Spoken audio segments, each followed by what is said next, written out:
Alright, hello everyone, welcome back to the ARC seminar. Today we have Samantha to tell us about interacting supernovae.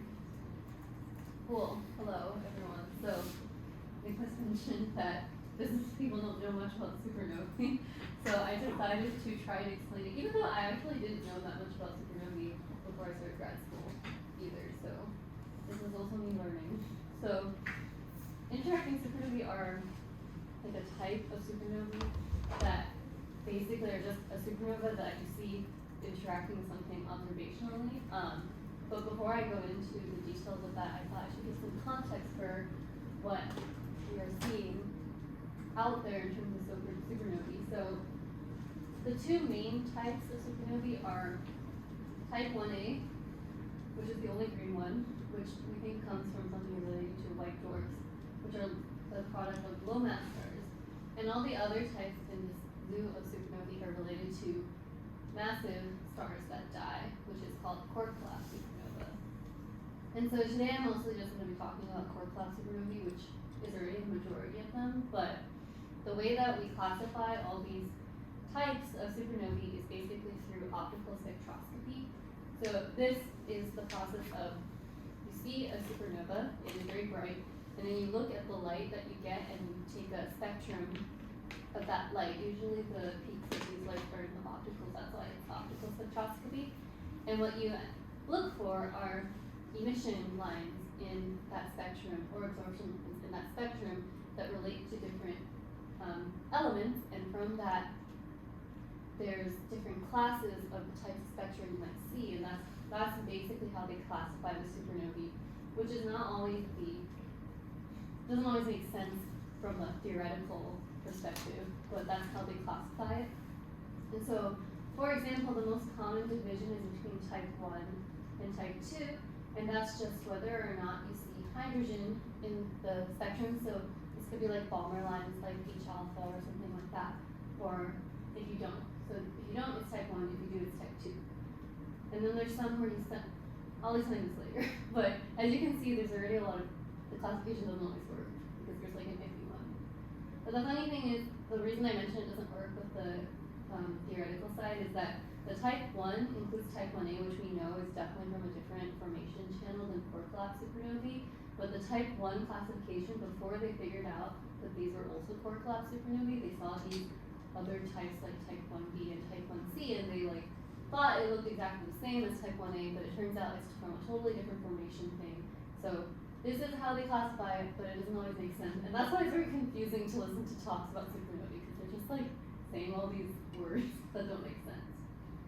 But the reason that we care about studying these different types of supernovae is because there's a large subset of them that are very likely related to the evolution of systems that will end up as things that are interesting for other reasons. For example, people in physics might care about black holes and neutron stars and compact object binaries. And all the ones that I showed here are likely to be related to some sort of formation scenario where they, after the supernova, become a black hole or neutron star. So to explain that, like a typical scenario that would involve making a compact object binary would include starting with two massive stars, one getting big, undergoing rotational overflow to give mass to the other one, then going supernova and becoming, in this case, a black hole. Then the system will have another supernova happen in it where the other star eventually becomes a neutron star. And this whole process is how one proposed way of forming a black hole neutron star compact object binary, which could merge within a Hubble time and be something detectable by LIGO. But the point is that there is a big connection between understanding these supernovae and understanding compact object binaries. If you use something like ZTF, observing supernovae in the optical and infrared, you can identify that these are the types of supernovae that look different after binary evolution. And if we can figure out where these supernovae come from, we would be figuring out steps along this line of evolution towards the compact object binary, like the black hole and neutron star. And then eventually this system would maybe merge within a Hubble time and be detectable by LIGO. So there's an intimate connection between understanding this and understanding this. For example, you can think of it as just like if we understood the rates of how these supernovae form, if we understood the formation channel, we could compare and contrast that to the rates from LIGO. So it's definitely related to other types of physics. But yeah, so let me explain the most basic type of quark collapse supernova, which is called a type 2 supernova. And so this is like the original one that they teach you in astronomy in your first year of just like, you just have a supergiant, which is a star that is almost gonna die, and right now it's really big and puffy, like 100 times the size of our sun, and the envelope is full of hydrogen. So when this star goes supernova, the supernova will explode in the center of a large hydrogen envelope, and what you end up seeing is something like this. So we're looking at the light curve, which is the luminosity or energy per time of this supernova event as a function of time. So there's three main components to a typical type 2 light curve. The first one is the shock breakout, which is the moment when the supernova shock has gone through the entire hydrogen envelope, ionizing all of it, and then finally it reaches a point where the optical depth ahead of the shock is less than the speed of light divided by the velocity of the shock. At that moment, the shock is able to emerge from the edge of the star, and there's this initial very bright flash in the X-rays or UVs. But usually we don't see this because it only lasts for seconds to maybe like 20 minutes. So, you know, if you were gonna see a supernova like that, you'd have to know it was gonna go off, basically. So most of the time we don't see the shock breakout in actual observations. But there is one event where I think Swift got triggered by the X-rays, so they've seen it for like one supernova, basically. But most of the time, the actual observed light curve starts around here on the way down, where you enter the plateau phase. So the plateau phase is driven entirely by hydrogen recombination in the envelope. So to understand this, so if you think about this hydrogen envelope, it just got ionized by a huge amount of energy going through it. The shock went out now. So this ionized hydrogen envelope is now expanding outward. It's called the ejecta now. And each part of this hydrogen ejecta is cooling as it expands. Eventually, you know, maybe the outer part of the envelope cools to a temperature where hydrogen can recombine. It's usually something like 5,000 Kelvin. And once that hydrogen recombines, it emits some luminosity from recombination. So the luminosity on the plateau is driven by recombination. And the reason it's a plateau is because every point that recombines will always recombine at the same temperature, so it'll always have the same black body temperature, so it'll have the same black body luminosity. Excuse me. And that's why it's basically flat. It's not actually flat in reality, but this is the theory. And finally, after the recombination ends, the rest of the emission is driven by radioactive decay from 56 cobalt to 56 iron, and that is the whole rest of the supernova light curve. Yes? Is it just a coincidence that this 5500 Kelvin is also the same temperature as the sun? That's a good question. I mean, the sun is weirdly in the middle of a lot of things in astronomy, to be honest. So I would say it's a coincidence, but yeah, it is. The sun is always in the middle of stuff for some reason. It's not supposed to be special, but it's always the thing. It's like the division for a lot of things. So yeah, I would say it's mostly coincidence. Because it's not exactly 5,500. It like ranges between 4,000 to 6,000 depending on the density. Okay, cool. So that was the basic idea. However, all the ones that are interacting don't look like this.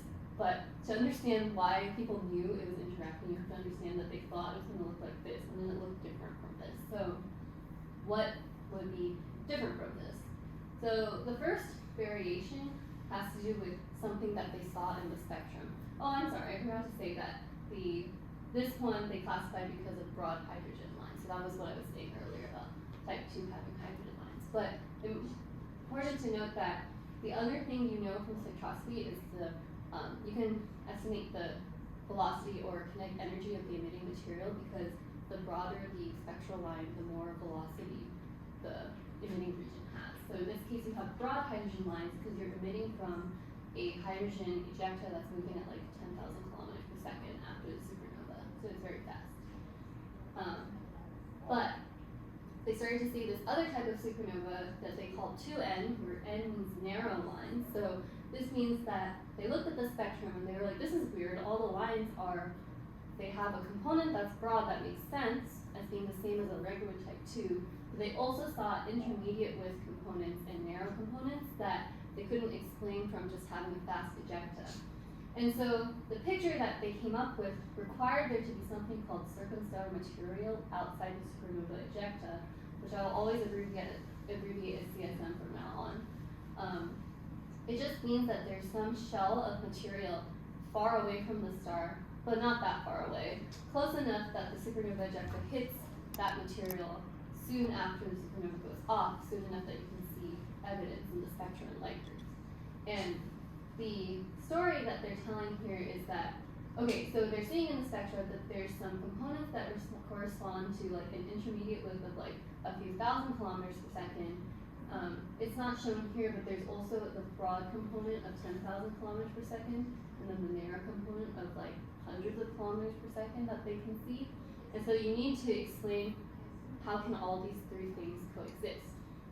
Usually it's always with H alpha or something, so it's also just a hydrogen line. And so the idea is they appealed to this story from like a Chevalier paper in 1982, which they always mention, but nobody else has read. That's from a really long time ago, but I did look at it to prepare for this. It's pretty short. It just says like, if you have something, some gas, spherical gas that's expanding really quickly into another spherical gas, then it should produce this luminosity or this whatever. And the picture that you end up getting is, you have, so the one before looked like this, and so that's basically in the middle here. It's the same thing.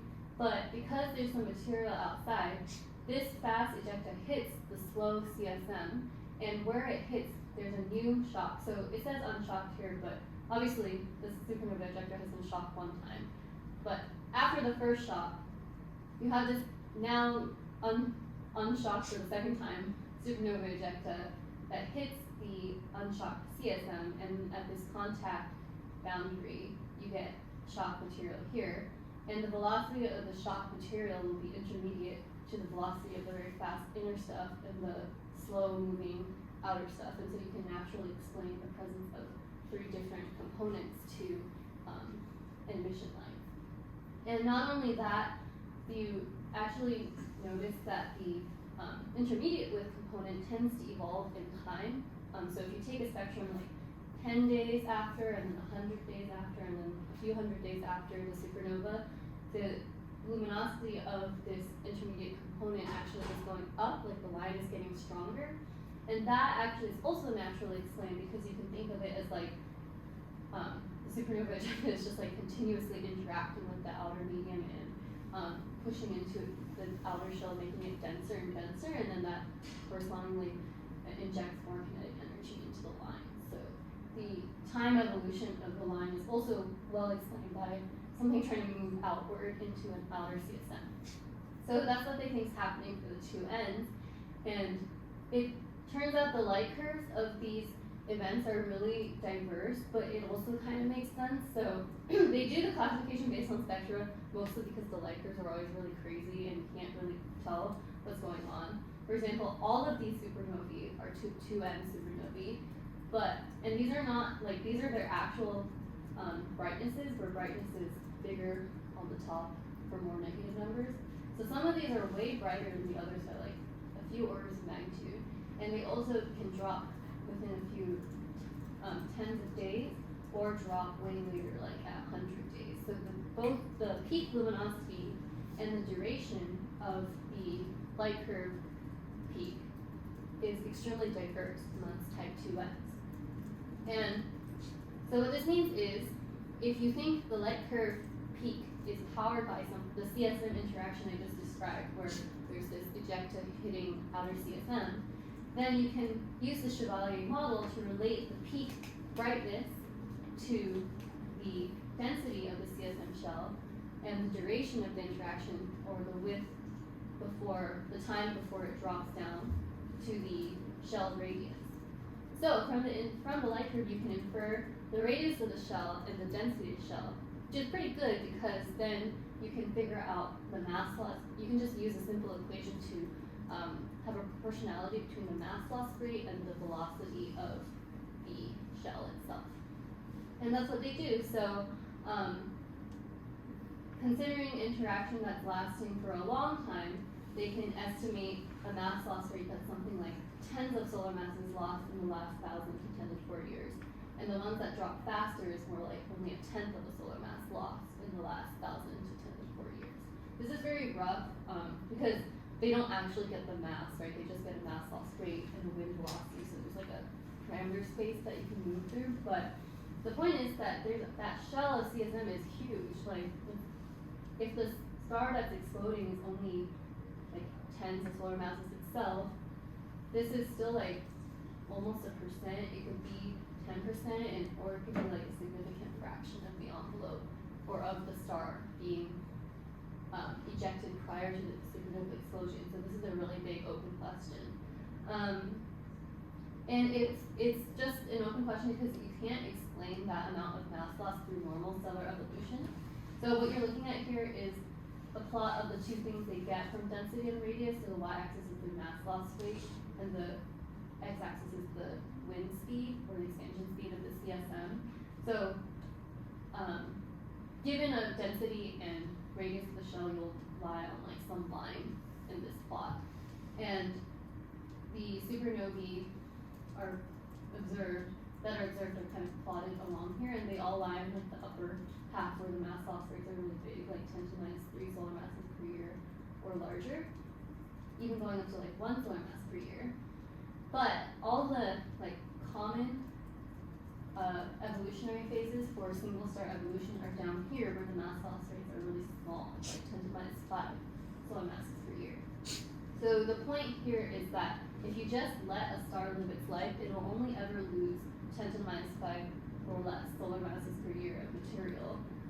And you can't really make it do something crazy that gives an eruption of such a big mass loss rate unless you appeal to something a lot more rare. So the main thing that matches is binary interaction to have Roche overflow, or these things called LBV giant eruptions. So an LBV is a luminous blue variable, which is a type of star that pulsates, and the pulsations throw off mass. So that can explain it, but it can only explain the mass loss rate. It doesn't explain the rates, and it doesn't explain the timing. So the other thing is that you know that the material had to be ejected recently before the supernova, or else it wouldn't still be around. The lifetime of a star is for one of these massive stars is like 1 million to 10 million years. But the material is ejected in the last 10 to 4 years or less. That's like less than 1% of the star's lifetime.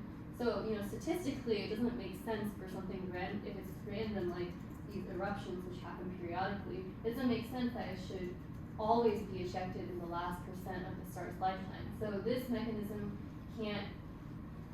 could work sometimes, but it can't explain every single supernova that has these CSM signatures.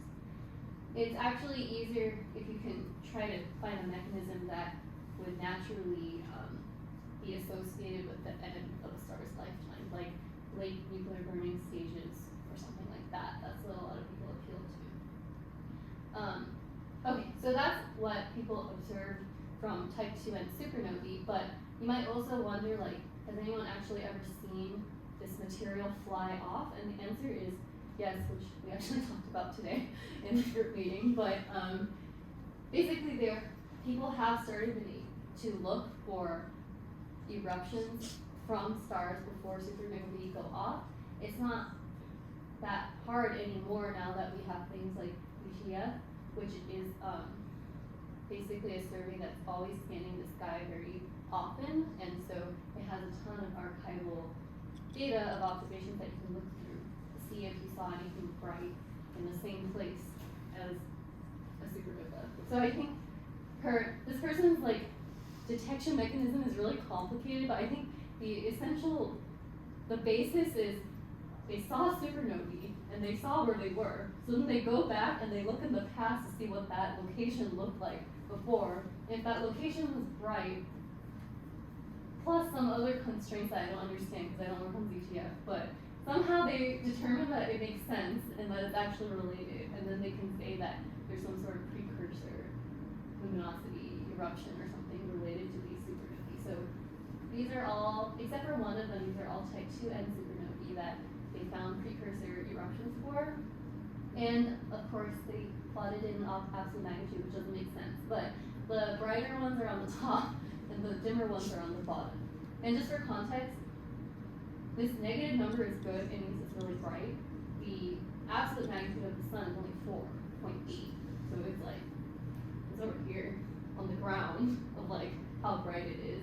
I think they even mentioned today the typical luminosity is like 10 to the 7 times the luminosity of the sun. So these are extremely bright precursor eruptions, and they happen for at least 18 supernovae that they were able to see, which is kind of interesting because we don't have any idea what is making these, pretty much. And they are extremely, extremely bright. And from this person's sampling, they were able to make some statistical estimates of how many supernovae do have these precursor eruptions. And this is an interesting thing. So on the bright end, which is the right of this plot, they were able to say that there's about 4% of all supernovae that have a precursor as bright as the brightest precursor. Fine. But actually, if you extrapolate all the way back to dimmer precursors, even from what they were able to see with observational limits, a quarter of the supernovae had some sort of precursor event. So if you extrapolate all the way back, including their observational limits, you could say with some confidence that nearly every supernova of type 2N should have some sort of precursor event. So that's saying that the observational evidence is that supernovae that are associated with this supernova, this CSM interaction are almost 100% likely to be bursting off, to have their progenitor stars be bursting for some reason before the supernova goes off, and also like in the last months before the supernova goes off. I forgot to mention the x-axis here is the time before the supernova, so in days. So all of this is happening in the last months to years before the supernova goes off. So something is happening to these progenitor massive stars that makes them erupt to 10 to 100 times their normal luminosity in the last months or years of their lifetimes, and we don't know what it is. And like, we really do not know what it is at all. But before I discuss some of the options for what's happening for type 2N, I wanted to go over a couple more types of the non-type 2 supernovae because they're also CSM related, and we have to try to explain all of them at once, but there's so many. So there's this thing called type 2b, which is similar to type 2 in the beginning, but then after they look at it for a long time, at the end, all the hydrogen is gone, and they don't see any more hydrogen anymore. So what they think is maybe, there is some hydrogen, but over time, the part with hydrogen moved too far away, and then you start seeing emission from the part that doesn't have hydrogen. That's what they think. But this is a very weird one because it tricks people because they look in the beginning and it looks like type 2, and then they look like 100 years later and it's like, this doesn't look the same at all. But something significant about these is a large proportion of them show a light curve that has like 2 peaks instead of just 1 peak. So they think that one of the peaks might be from CSM interaction and the other one is just back to the regular radioactive decay. So I can explain this more on the next slide when I talk about the type 1b's, which are very similar to the type 2b's. So type 1b, their classification scheme actually makes no sense. So it's B for no hydrogen and 1 for no plateau. But this one's also a B for no hydrogen. I don't know. But like, type 1b is a supernova that basically looked like a type 1a, but it didn't have silicon, so they know it's not a type 1a. And what they think it is just a helium star that's exploding with no hydrogen at all. So this is what the light curve looks like. This is basically what a type 1a light curve looks like too, to be honest. This is what white dwarfs would look like if they exploded. But you know it's not a white dwarf because there's too much helium and too little white dwarf stuff. And instead of having the shock breakout plus plateau, you don't have that anymore because there's no more coffee hydrogen envelope. So what's underneath the shock breakout and plateau is just radioactive decay. So there's one peak which comes from the decay of nickel to cobalt, which has a half-life of 6 days, and is there's a lot of nickel to cobalt, so that's a peak, but it only lasts for like 6 days, because that's about a short half-life. And then the rest is the same tail that was in a type 2, but now it's just like exposed for the entire time of the supernova. So that's why this one is more calm looking with no plateau. That's type 1b. And then if you want to think about a type 1bn, that's a type 1b that is interacting with CSM. So it gets kind of complicated, but in this case, examples of type 1bn's can look like this, where the first peak you can model with something called shock cooling. So shock cooling, I mentioned it briefly before, but it's the emission from material that has been shocked by the initial supernova shock breakout and is now cooling off from being shocked. Which sounds very similar to all the other things I said, but for some reason it's different. Like there's a different model, but it's pretty similar. But you can model the shock cooling for the beginning very bright part, and then the rest of it can be just the nickel plus cobalt decay. So that's how you get something that's extremely bright instead of just having this normal type 1b structure to the light curve. And if this is like shifted over a little bit or something, then you can get 2 peaks. So that's how sometimes you get double peaks in supernovae. It just has to do with the timing of the shock cooling versus the nickel part. So yeah, so sometimes you get a second peak from the radioactive nickel peak, but you always have the radioactive tail from cobalt and iron. And so again, this is just from, they think it's just from something that's a star with only helium, no hydrogen. But the reason they're able to identify it separately is because similarly to 2N, they're seeing narrow lines in the spectra which indicate that there's something out here that's moving slowly, which would be the CSM. But this time you have to look at helium because there's no hydrogen anymore. So now you're looking at the helium lines and seeing how wide their spectral lines are, and they're also only on the order of a few hundred kilometers per second. So it's a very similar story. Okay. So that's an overview of all the different types of interacting supernovae, minus some that I ignored because they're probably not actually doing the same thing. But the big question is, what can you do to a massive star to make it produce a bright event and eject material very close to quark collapse? So some people have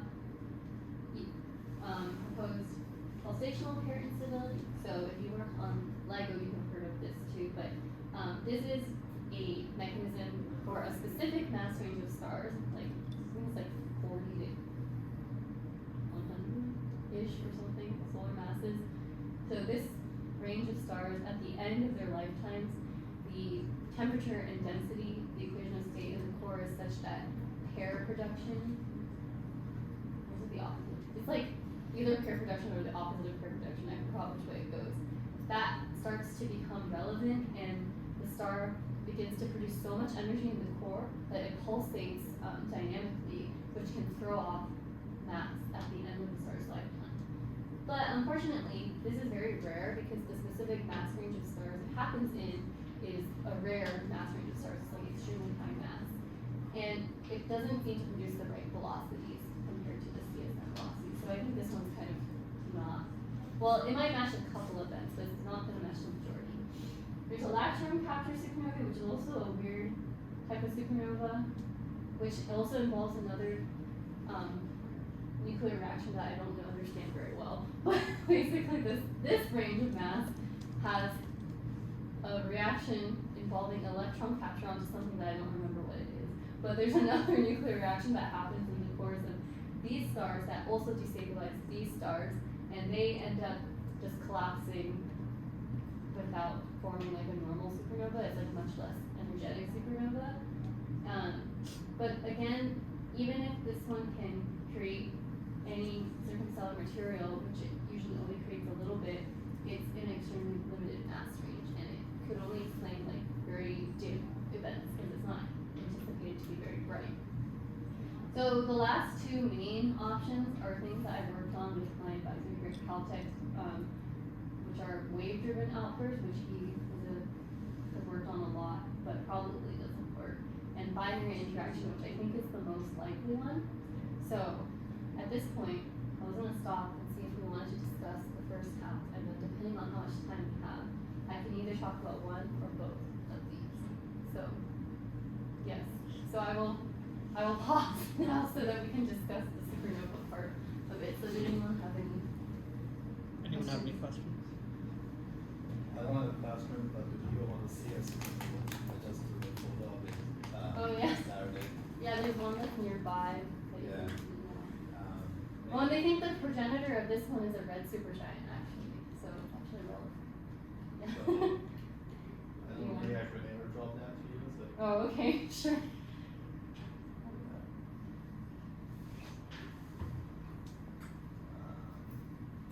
I saw Nicholas, I saw before. How do I? Oh, sorry. I need to turn on my AirPod.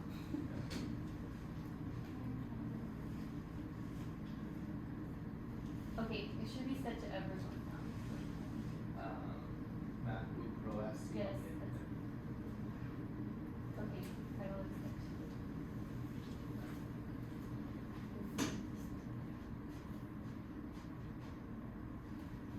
Good time for snack. Here it is. So yeah. So this is a supernova. This one was seen like 10 days ago by Japanese amateur astronomers. That's here, this one. So this is a galaxy. It's in our galaxy 101, which is about 6 megaparsec away. And you might look like, I mean, it's not impressive at all because it's like not so bright compared to other stars. But remember that all these stars are in the usually galaxy, which means they're like a KBC of your like 100 parsecs away. But this one is 6 megaparsecs away. So it's actually 1,000 times farther, which means that it's like millions times brighter. It's also like, I feel like it looks like as bright as a galaxy itself. So I find it very impressive. And also the first time I shot a supernova. So yeah, real one, not in the simulations. Nice. Yeah, so I heard that they imaged the progenitor for this one, actually, because it's really close, and they saw that before this, there was a red supergiant here, so they're pretty sure the origin is red supergiant. But I don't remember how they classified it or anything. I think it's type 2, I don't remember type Yeah. 2 what, but yeah. But It's probably regular type 2, because that is Yeah. the most common, Yeah. but yeah. Yeah, cool. Nice. Very nice. If you were to redo the categories, what would you name them? I don't know, because it's a mess either way. Like, I think we can't redo the categories until we understand them theoretically. We don't understand them all theoretically 100%. So, yeah.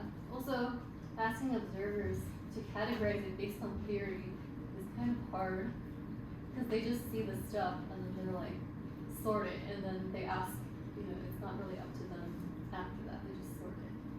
But yeah, I guess the spectra, it's like okay, it's an okay categorization, but they're very specific categories because I think like they started from a very limited viewpoint of what a supernova could look like, and then they kind of had to just keep adding onto it.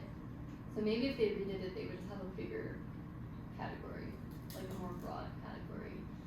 But yeah, I heard from some ZTF people that the meeting where they meet to give the classification is a huge mess. Like they have the whole collaboration meet and they're like, okay, look at this one. What do you think it is? And then they argue and everyone's like, I don't know what it is. And then they just pick one because nobody can figure out what category it should be. So yeah. So I think they all wish it was better too. But for now it's not that good. So yeah. But yeah, hopefully people can understand. Any other questions? Yes. I have a question about the initial shock. So my Yes. understanding is that the shock exists for every type, but depending on the content, the difference, the curve doesn't Yeah. drop for some of the system. Yes, that is true. So the hydrogen one is the one I originally explained, and for the helium star, or the star that only has a little hydrogen, the initial shock still passes through all of that. And then, oops, sorry. It's just that because this is much smaller in radius compared to the extended hydrogen envelope, the initial shock breakout isn't very bright, or it's extremely short, like millisecond instead of seconds. There's like absolutely no way you can detect it. Plus, it'll be dimmer because the radius of the emitting region is much smaller. So that's mostly why we don't have the first peak, and then the plateau region that's in type 2 is no longer there for the other types because, again, there's no big hydrogen envelope that's recombining at 5500 Kelvin, so you no longer get that. So that's, but yeah, you're right, that the first shock should be happening for each of them, and always ionizing whatever material there is. It just depends the size and composition of the material. Yeah, and then it also depends whether there's CSM or not. That can change the beginning sometimes. Yeah.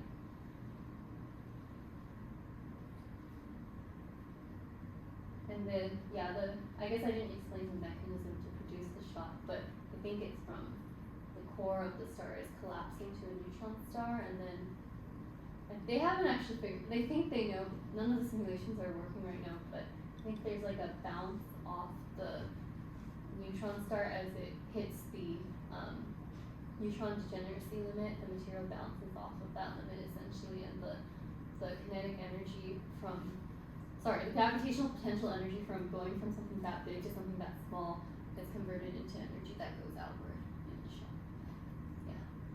Probably accelerated by neutrinos, because it didn't work without the neutrino acceleration. But we don't really know, because right now the 3D core collapse simulations are not able to consistently produce supernovae, so nature is currently doing better than the computer at this. So, yeah. That's also another open question. Cool. Maybe I will, because of time, not explain the wave-driven one, because the answer is right now that it's not working.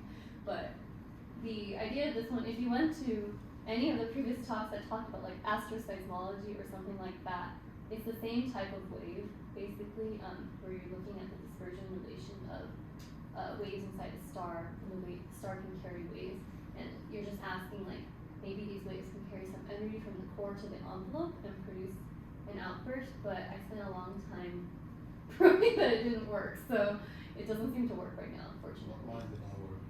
Right now it's not working because, first of all, we implement more physics, and then the amount of energy that can escape to the envelope is less than previously predicted, and it's damping out the energy deeper in the star than previously predicted. So generally things are not making it to this. Not enough energy is coming out, and not enough is going to the surface to produce something observable. So the star just like absorbs all the energy hydrostatically, basically. So it's more like some energy transfer between inside the star.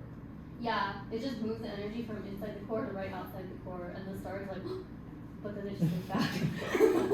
So it doesn't do that much right now, but there might be some improvements later on, but the current models are not producing significant mass loss. Definitely not like 0.1 solar masses in material. There's like no way. So yeah, but I think I went to a conference recently on. Let me just go to the slide that I want on this stuff, and they seem to think that binary interaction is the most likely one. So I'll explain that. Yeah. Oh, but I'll just say that the wave-driven one, the one reason people like it is because it gives you a really good natural timing to be close to the end of the star's lifetime, because the waves that have the most energy are driven in the nuclear burning stages towards the end of the star's lifetime, which happen like successively at like 10,000 years, and then 10 years, and then like weeks before core collapse. So the different locations of the CSM, closer and further, can kind of naturally be associated with different burning stages. So people wished it worked because it made a lot of sense timing-wise. but it's not working out energetically. But binary interaction is another scenario that kind of works out timing-wise, which I'll explain now. So binary interaction is this idea that most massive stars have companions, and throughout their lifetimes, the companion and the primary star could interact in a lot of ways. So it's to the point where like 70% of massive stars are expected to exchange mass in some way with a companion. And about 30% are separate, which doesn't mean they don't have a companion, it just means the companion is so far away that they're essentially evolving as a single star, or they're actually single.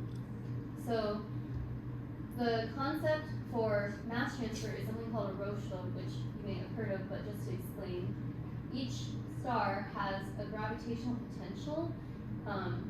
The orange one is for the red star, and the blue one is for the blue star.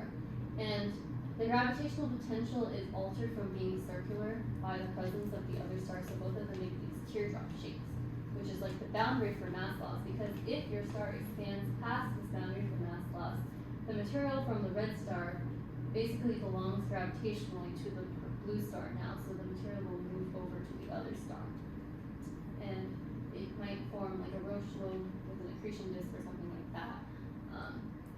And you know, depending on how far away you are, you might completely engulf the other one, or you can be even really far away and just get really big, which is actually possible, and still engulf the other one.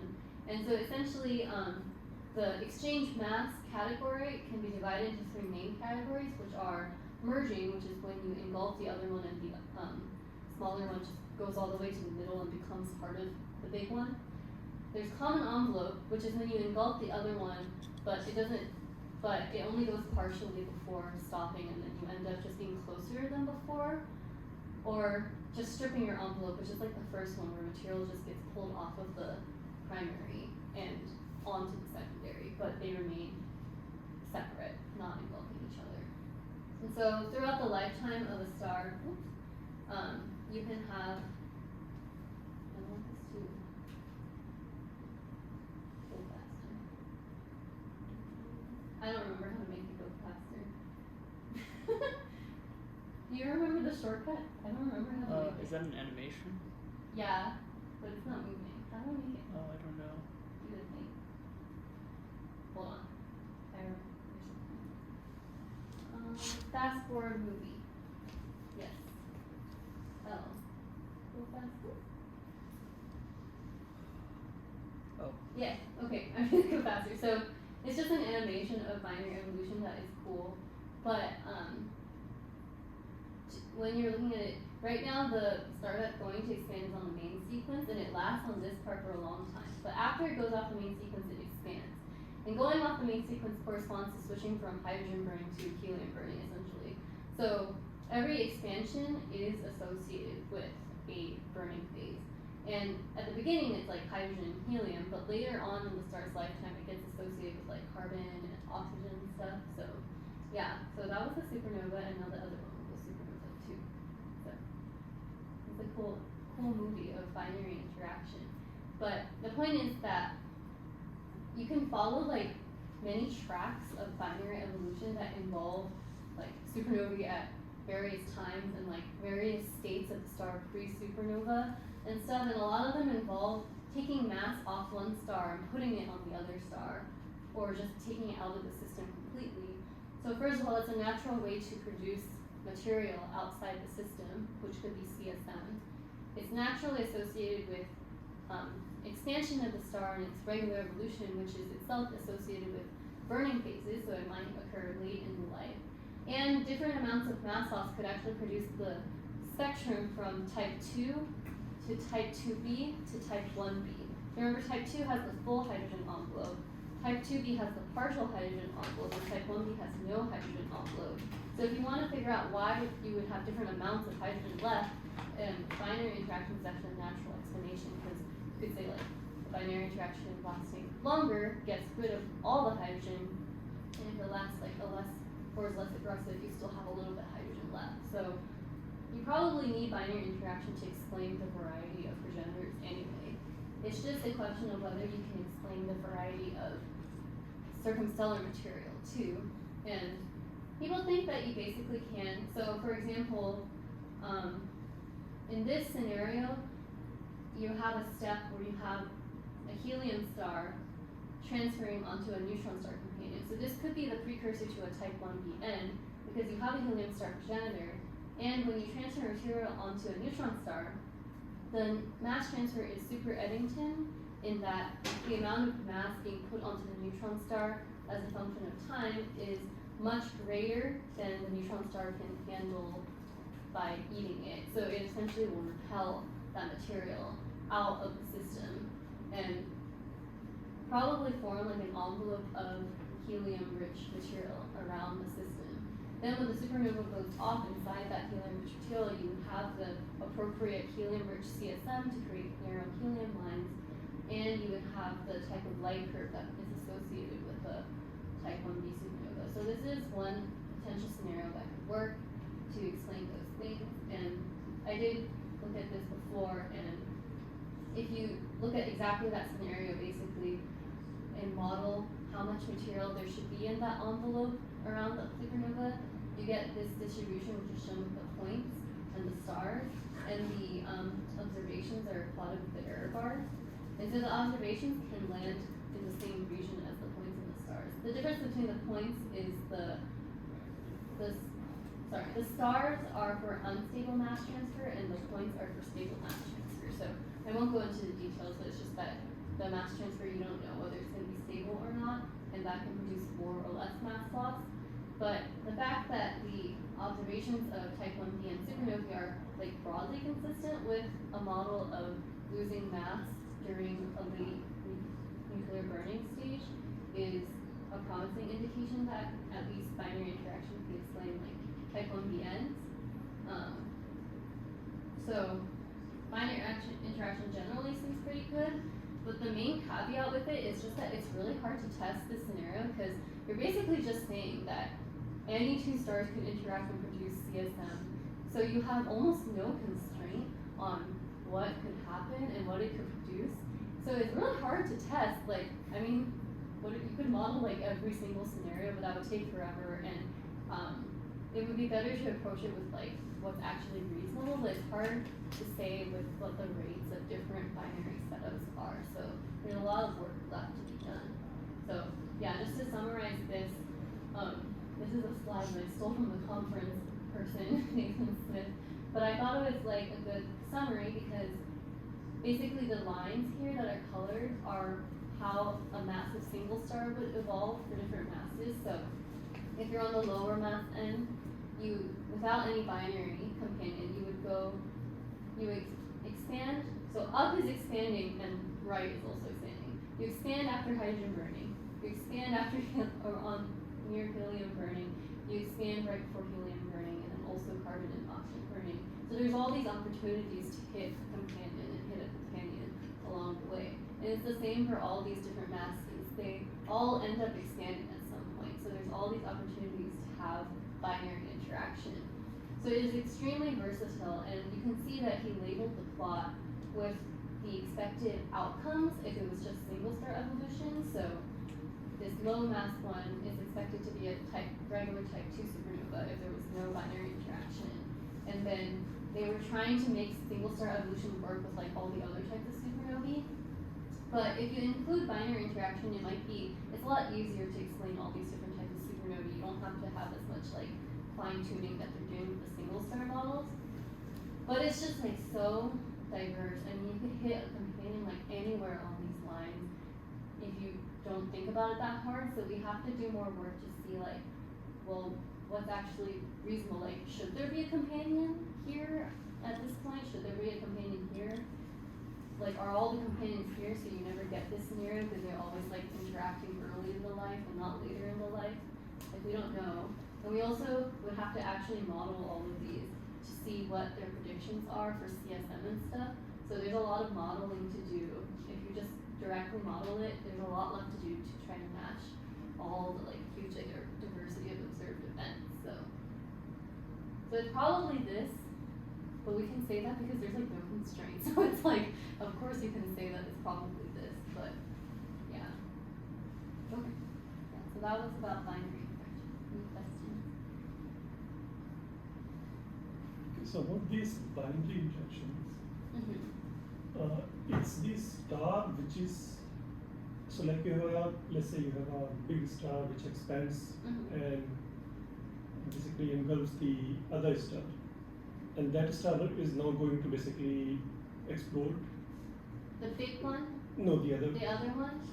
I mean, that's how you explain CSM, right? Because one star expanded, and this expanded material is now CSM for the new star, which was. Oh, I see what you're saying. No, it's actually, it doesn't have to be that way. So it can be like,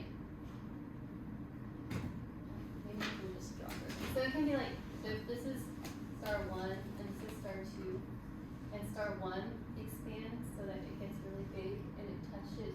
It doesn't actually have to, if it engulfs it, I guess it could be that scenario that you said, but the more common thing that people appeal to is just that the material goes onto 2 and then bounces off it, or isn't accreted by 2, it is like expelled by 2 because it's super Eddington or something, and then the material just starts to orbit the system, because it's still gravitationally bound to the system, but it's not bound to any individual star. And then the supernova will go off inside. So the companion is here, hopefully not doing anything to the supernova, we assume. But then the supernova goes out and hits the material that was ejected previously during the mass transfer episode. So that's the main way that people appeal to it. The other thing that you said is also possible. I think the rate is just it's just not as common, I guess, because it's not as common to engulf with the right timing, I guess.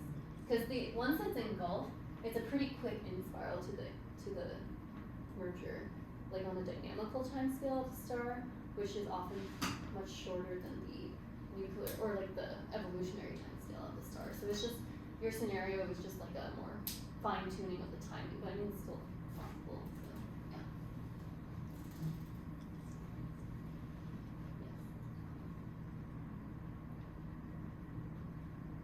But in like either case, let's say in this scenario where the bigger star explodes, the point is like you are in a binary system and this thing is actually rotating. So can't we like, so the fact that it's rotating, and I'm assuming it will be rotating quite fast. I'm not sure. Like The if binary system or the star? the binary system in general, like when it. Yeah, it depends. Okay, so when it expands, and it expands enough to actually engulf the other star, what is like the typical distance between them? Good question. So it'll transfer mass to the other star if the Roche if the star fills its Roche lobe.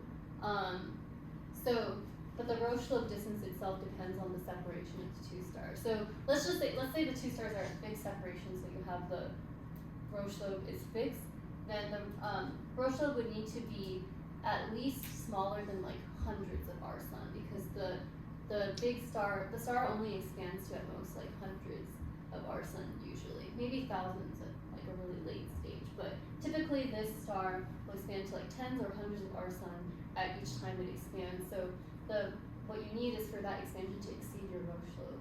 So it's like you would just need the corresponding binary setup that matches that condition, which is also why it's very hard to model, because you have to you could consider like a huge range of separations corresponding to different evolutionary phases and stuff. Yeah.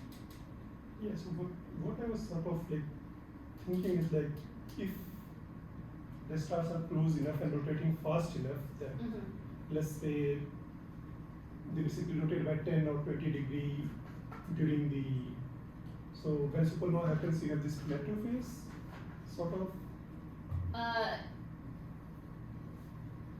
Probably not for these ones, but yes, if it did retain all its hydrogen envelope.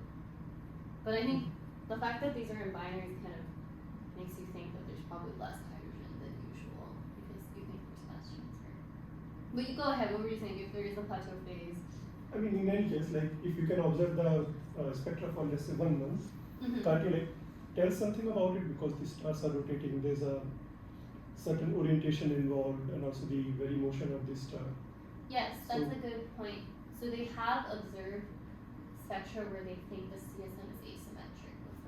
So there are some spectra where they saw the evolution of the spectral line, and the spectral line itself became asymmetric or something, or like there's multiple components that are not symmetric, and that has led them to believe that there are at least some events where there is some sort of disk, which is like you're saying, the binary has angular momentum. You expect the CSM to form a disk, not a sphere. So there have been events where they're pretty sure the CSM has a more disk or torus-like geometry. It has to be asymmetric in some way. And yeah, like you said, they attribute it to like the viewing angle of, and then it's like you're viewing it on at an angle, so you're like seeing different parts of the CSM as the binary rotates or something like that. Yeah. Yeah, that is the best like clue, I think, to whether this scenario is good or not, is whether it's common to see asymmetric CSM from the spectra. Yeah. And yeah, you don't need the plateau to see the spectrum. You're just always looking at the Yeah, as long spectra. as it's Yes. yeah. Yeah. So you were right. Yeah. Thanks. So is there like a intuitive way to see like if I have stable mass transfer that I'm like, and it's non-conservative, that I'm like losing some mass, but on like a relatively long time scale. But then like if I have a common envelope, then it all comes off at once. Like, is there an intuitive way to see how those would Yeah, I think do something different to the supernova? the reason the common envelope one, you assume it all comes off, is basically because you don't, in the common envelope scenario, well, the way that they currently parameterize the common envelope scenario, you don't stop until you don't stop in spiraling into your companion envelope until you have enough orbital energy to unbind all the envelope above you. It's not like you're successfully unbinding shells. It's like you have to get to a point where you have enough energy to release everything from your radius up. So Right. then in that case, you have to assume that all the material above you is ejected at the escape velocity at one time, I guess. Right, but it's all in the dynamical time scale anyway, right? The time scale of in-spiral, yeah, is Right. dynamical. So is it like So it's short, it is short Do I- compared to, should I think that like for the stable mass transfer that there's like a continuous medium of stuff that you run into Yeah, versus like a yes. shell? yeah, I think so. So for the stable mass transfer one, it's more like on the evolutionary time scale of the star, you're stripping material off in thinner shells, and then the shells sort of like accumulate outside, and they'll have various densities and various speeds. Well, hopefully the speed isn't that different, but they could be different, and then you could get pile-ups where there's like more here and less here. So the distribution from stable mass transfer is not necessarily wind-like or not necessarily a single shell Oh, distribution. Yeah, it could be a distribution of density that's not very small. Mm-hmm. Yeah, and also, so that companion is, I mean, Daichi was talking about this for a companion, which was Yeah. like a compact object, but I think typically, I mean, common envelope, of course, like shrinks the orbit a lot. I think also like stable mass transfer will tend to increase the orbital separation or not Yeah, change it it that much. could depend if they're more equal mass. Yeah, yeah.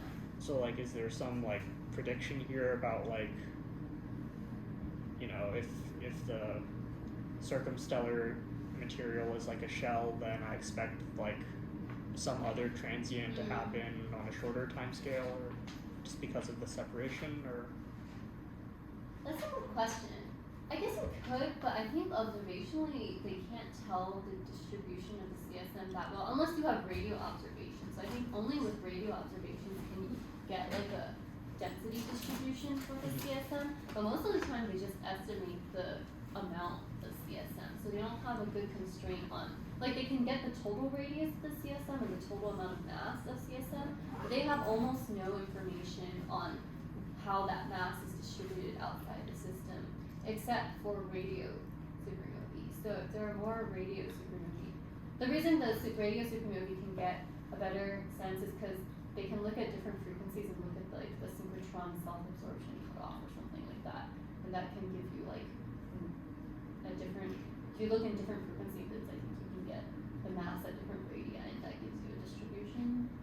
So that's basically the only time you can get that, and that's why like Dylan actually was able to find like an event that he was pretty sure had asymmetric CSM because he did do that density distribution measurement and found that it was more display. Yeah, but so in the case of like you have like a common envelope and then there's like a shell of material, is there not like a time delay until you're interacting with that stuff? Or Yes. It depends on when you ejected it. Yeah, there's a time delay. oh, I see. Okay, but like I guess so interacting with Depends figuring on out that the you've interacted with a thing is velocity hard. of the supernova and the distance of the CSM from. So it depends on the time the CSM was ejected, the velocity at which the CSM was ejected, and then the velocity of the supernova shock. Well, that one is always similar. It's like 10,000 kilometers per second. But where the CSM is dependent on like which one of these binary interactions made the CSM. And if it's common envelope, then it's probably ejected at the escape speed of the star. But if it's not common envelope and it's stable mass transfer, it could be the escape speed of the orbit of the binary or of the companion. If it's like a neutron star, it could be that too. So that one's more iffy. I don't know what the velocity is. Okay, yeah, it seems complicated. Yeah, I don't really know how they're gonna figure this out, but yeah. And nobody really understands the pre-supernova outbursts still. One thing could be that if the shells hit each other, sometimes they can be bright. But like Daiichi mentioned, it's like really bright. So I don't really know how they're gonna explain that one. Yes. Yes. What observations tell about how far a CSM should be at? Oh, good question. Usually it's like, okay, it says usually 10 to the 15 centimeters. I think it's like 180. So 100 times the distance between us and the sun right now is like the typical distance. It could be a little closer or a little further than that. But it actually requires the front of the CSM to be located, like to be separated from the star. Yeah. Usually there's like a shell, or they're measuring like a. Well, yeah, it is kind of hard. I don't think they know what they're measuring either. It could either be the outer edge of the CSM that's at that radius, or it could be like the densest part of this, like a mass average of the CSM that's at that radius. And if you're asking if that has to be separated from the star's radius, the answer is sometimes. Like, depending on, so in the stable mass transfer scenario, you could imagine the mass transfer is like continuously happening until quark collapse. So the distribution of density could go all the way down to the stellar surface. That's also possible. It doesn't have to be that there's like a physical gap between the stellar surface and the CSM. So if there's no gap between the supernova and the front of the CSM, like will it still give us some sort of structure we see? Yeah, because it just becomes like immediately it starts hitting stuff instead of like. Because Yeah. I feel like the only bounds here, like really clear, is like the end of the CSM because Yes. it will have like finite duration, right? Yes, that's true. Yeah, I don't know, like, I don't think I had an example. So some of the supernova 2N likers didn't. Oh, no, like this. So all of these probably like the interaction was really soon, but there are some where like there's no interaction and then the interaction started. But that would be indicative like there's actually a gap. But if there's no gap, the interaction is basically continuously connected to the beginning of the supernova. So, yeah. So yeah, if they quantify it, which ones don't have. Oh yeah, like, I don't know. I'm really not good at looking at the observations. I think like, this one maybe the interaction like ramped up because you can see there's like this curve up and down. But for these ones where it just starts bright, the interaction probably like almost immediate. Yeah. If that's the case, I'm not really good at No, go ahead. scales. But could it be still could it be also possible that this is like those materials were not supplied by some any interactions within its companion, but could it be that the supernova is just exploding inside like a little bit more dense clumpy medium while it was just traveling along some like denser region of ISM than every region? Yeah, good question. I think that the density is always orders and orders of magnitude higher than what we think the ISM density is. So it's not likely unless there's like some huge overdensity in the ISM. Yeah. And I think that explanation would have been fine if it was like one supernova, but the fact that there have been so many supernovae whose CSM have been measured to be near the star, it seems more likely that it's just like correlated with the star making that material. But yeah, so I think the relative scale is pretty big. 'Cause I think actually I forgot what the CSM or the ISM density is. But it's pretty small, and then it's like maybe 10 orders of magnitude lower than the star's outer envelope density. I'm just guessing. I think Isn't that's. it a few atoms per cubic centimeter? I don't remember the Something exact like grams. that. It's been 3 years since like my last Trey would be instrument class. disappointed. Oh yeah. Well, he didn't teach me anything. So it's your fault. ISM density. Sure you didn't tell me. 10 to the 6 long. I don't want this. I want the grams per centimeter cubed. I remember something like 1 atom per cubic watt, like per circle. Yeah, you're right. It's 10 atoms per cubic centimeter. What's the mass of it? What? 10 to the minus. It's 10 to the minus something big, right? How many grams are in an atom? Like 10 to the minus 27. Isn't it like So- Oh yeah, it's like 10 to the minus 2 26. GeV? Yeah, I think because like Was it yeah, because GeV? an electron is 10 to the Oh my minus gosh. 30 Not the kilograms. GeV. I don't know what that. Yeah, no. Anyways, it's pretty small, so I think it's different enough that they were not worried. But yeah. Okay, I think it's. Yeah, all right. Sorry. Thank you. Thanks. Let's thank Yeah, you. no problem.